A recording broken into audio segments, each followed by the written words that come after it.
All right, let's jump right in. We're heading back, way back, to 17th century London. Why? Because something really cool happened there. A brand new kind of comedy burst onto the scene. And it wasn't just about laughs. It was sharp, it was witty, and it used humor as a weapon to take apart high society. So think about it. Today, we're drowning in influencers, curated Instagram feeds, celebrities telling us what's cool, this whole obsession with status, right? Well, guess what? It's not new. Not at all. Go back 350 years, and London's high society had its own influencers, these trendsetters they called men of mode. Their entire lives were basically one big, carefully planned performance. And one playwright thought, hey, let's put that on stage. And that's what brings us to this totally revolutionary new genre of play that just exploded in a period we call Restoration England. You gotta understand, for more than a decade, the Puritans had shut down all the theaters. All of them. But then the king came back in 1660, and boom, theaters roared back to life. And they came back with this new, kind of cynical, pleasure-seeking vibe, which, perfectly matched the mood of King Charles II's court. This wasn't about slapstick or easy jokes. No way. This new comedy was like holding a mirror up to the audience, showing them their own vanity, their own complicated social games. And this is the key thing to get, right? The comedy of manners wasn't just entertainment. It had a real edge to it. It was all about this incredibly smart, sparkling dialogue. And the goal wasn't just a cheap laugh. Nope. The point was to call out the hypocrisy of the rich and powerful. The jokes are designed so they only really land if you're part of that world, if you get the social rules they're breaking.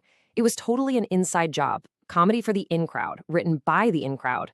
So who's the guy who basically invented this whole thing? That would be Sir George Etherege. And get this, he wasn't some nobody looking in from the outside. He was a diplomat, a poet. He was in the scene. He had a front row seat to all the drama, all the social climbing at the royal court.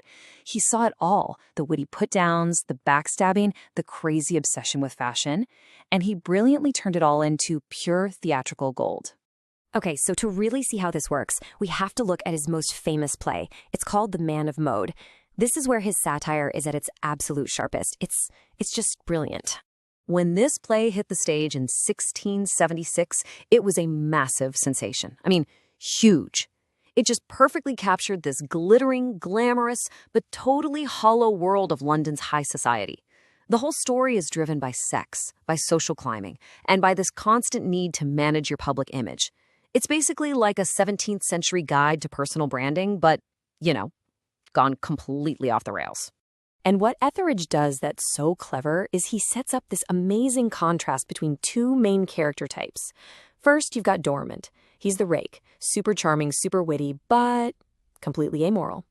Then on the other side, you've got Sir Fopling Flutter. He's the fop, just an absurd character obsessed with French fashion and how he looks. All style, absolutely no substance. And when you put them together, you see they're really just two sides of the same fake, fashionable coin. And this is where the real tension of the play comes from. Dormant, he's the ultimate anti-hero. You can't help but be drawn to him. He's so witty and seductive, but then you realize he's using all that charm as a weapon to control and manipulate people, especially the women in his life. You, as the audience, are supposed to be both fascinated by him and, honestly, a little disgusted by him. He is the Man of Mode. Now, The Man of Mode is definitely his masterpiece, but it didn't just appear out of nowhere. This was something Etherege built up to.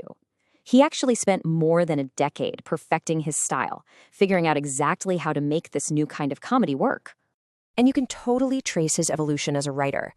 He kicks things off in 1664 with The Comical Revenge, which was a huge hit, by the way. It did this really cool thing where it mixed fancy romantic poetry with sharp, realistic dialogue. Then, 4 years later, he writes She Would If She Could, and here he really starts to zero in on the London elite, making fun of how they court each other and play these complicated games of love.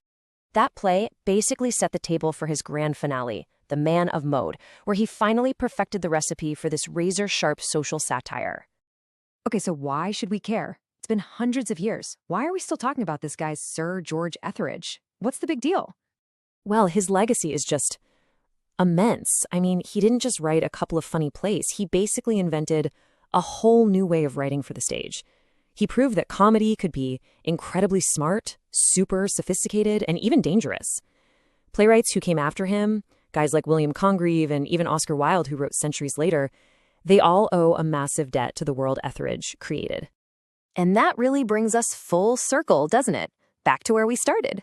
Etherege was writing about these over-the-top characters back in the 1670s, but his critique, this idea of a society obsessed with image, with reputation, with performing for each other, doesn't that sound familiar? It really makes you wonder, have we really changed all that much? Or are we just the latest version of the men and women of mode?